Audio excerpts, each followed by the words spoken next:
Every leader eventually hits this moment. You're not dealing with a crisis. You're not dealing with incompetence. You're dealing with drag. Slow decisions, endless alignment, constant requests for buy-in when a call is clearly expected. And it drains more energy than actual problems. Today's video is about how to deal with difficult people depending on where they sit relative to you. Because the strategy is different in every direction. Most advice about dealing with difficult people at work is pretty generic. Communicate better, set expectations, give more feedback. And that's not wrong, it's just incomplete. Because difficulty isn't just a personality issue. It's usually a misalignment of role, expectations, and risk ownership. And that misalignment looks very different when somebody is above you, when somebody works to the side of you, and when somebody works for you. So let's break this down clearly. When somebody above you is difficult, the mistake that most people make is over-accommodation.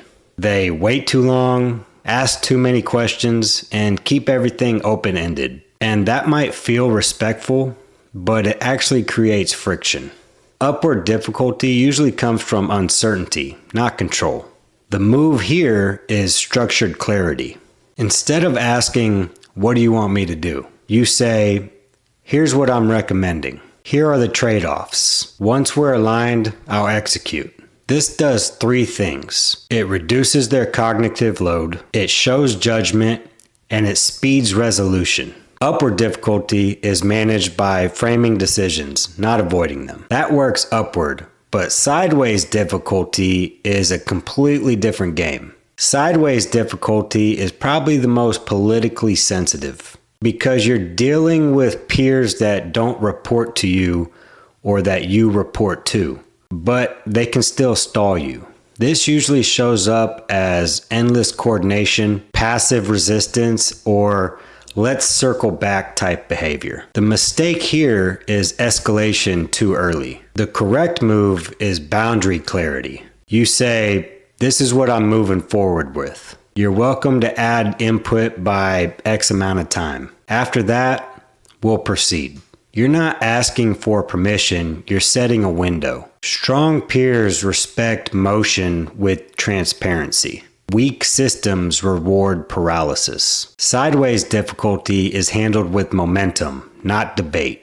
Now let's talk about the hardest category, because this is where leadership actually shows. Downward difficulty, or difficulty dealing with employees that report to you, drains people the most because it compounds. This can often look like slow playing decisions, over-researching simple calls, constant need for buy-in, or avoidance disguised as diligence. And here's the uncomfortable truth. Most of the time, this is not a motivation problem. It's a role clarity problem. The person doesn't understand where deciding ends and where informing begins. Your first move is not discipline. It's explicit decision ownership. You say, "For this category, I expect a recommendation by X. For this category, I expect a decision. For this category, I want you to escalate."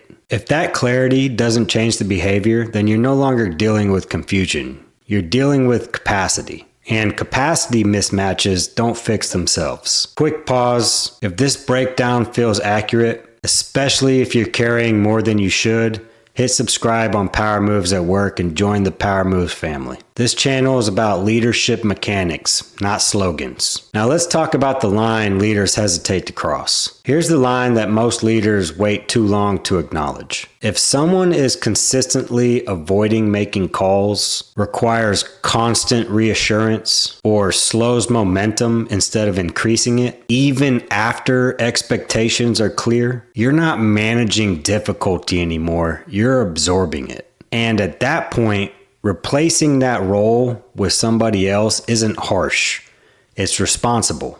Because leadership isn't about carrying everyone indefinitely. It's about building systems that move. Letting drag persist costs time, energy, and team morale. And those costs compound quietly. If you're watching this, you probably already know. Difficult people aren't always loud.